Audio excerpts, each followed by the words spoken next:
weirdos, welcome back to my channel. My name is Felicia and I am so excited for today's video. So basically I am premiering my horror movie starter pack. This is part one of a two-part series. The second part is going to be coming out next week. I always have a lot of people, of course, asking me for horror movie recommendations, and I thought I would make these two-part videos to say, like, these are the foundational movies. If you're interested in horror, if you're interested in the genre, these are the ones that I recommend to sort of verse yourself in the genre of horror. Part one, aka today's part, is going to have a lot more of the classics from the 60s, 70s, and 80s, and then of course some of the big franchises that came out of that time as well. And then part two is going to be more of my modern favorites of the last 20 years that I think have somehow influenced the genre in one way or the other. We're going to do this in order of release year, so let's go ahead and get started with the 1960 Hitchcock film, Psycho. This movie is truly incredible and still holds up like 60 years later.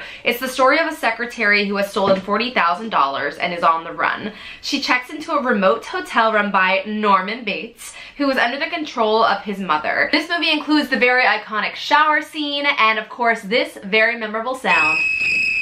It stars Anthony Perkins and Janet Leigh, who is also the mother of 80s horror queen Jamie Lee Curtis. To me, Psycho feels like the starting point of like the modern horror movie, and that's a really good place for you to start if you're interested in the genre. Number two is the 1973 film The Exorcist. It follows the demonic possession of 12-year-old Regan and her mother's fight to get her daughter back. The movie stars Ellen Bernstein and Linda Blair. This was actually the first horror movie to ever be nominated for an Academy Award for Best Picture, and I can see why. It's an incredible movie and still so scary. Even today, scary movie. I saw it for the first time when I was like 13 years old, and I think it actually sort of inspired my love of horror over the years. That was like the movie where I was like, whoa, I am physically affected by this movie and I am interested in that. When this movie hit theaters in '73, paramedics literally had to be called to theaters because people were fainting and going into hysterics because they had never seen a movie that was this scary before. This movie includes the iconic Regan's head turning all the way around scene,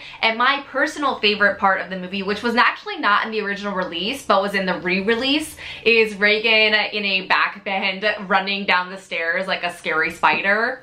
Love that scene. Love it. Number three on my list is John Carpenter's Halloween from 1978. This classic slasher flick is about Michael Myers, who as a child killed his older sister and was sent to Smith's Grove Sanitarium. 15 years later, he breaks out and comes back to his hometown to kill as many teenagers as possible.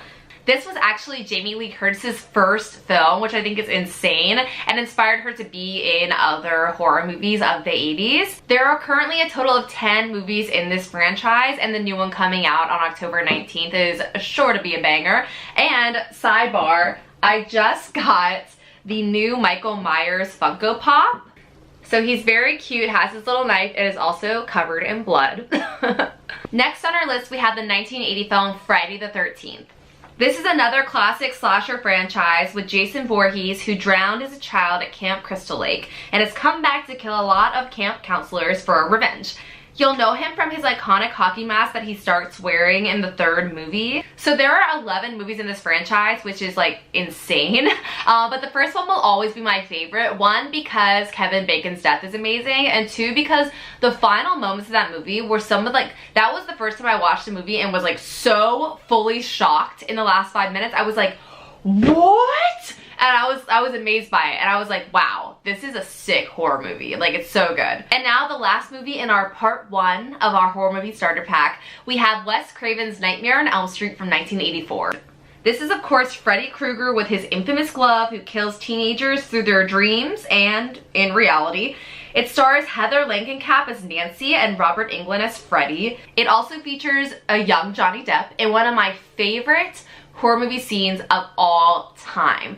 That is, of course, the blood bed is just what I'm gonna call it, and it is just one of the most spectacular horror movie moments I've ever seen, even to this day. There have been 8 more movies in the Nightmare on Elm Street franchise, including a crossover movie with Friday the 13th, which was Freddy vs. Jason, which was just a very nice thing to do for horror fans. And then a quick fun fact for you is that they used 5 100 gallons of fake blood in the making of the first Nightmare on Elm Street, which I just think is amazing. That's just an amazing number to hit. And that's it, weirdos. That was part 1 of my horror movie starter pack. Part 2 will be out next week. And in the comments below, please tell me what your top movies would be for like a horror movie starter. Like, what would the movies that you would recommend them to be? If you haven't yet, as always, please subscribe and have an ice cream. Bye!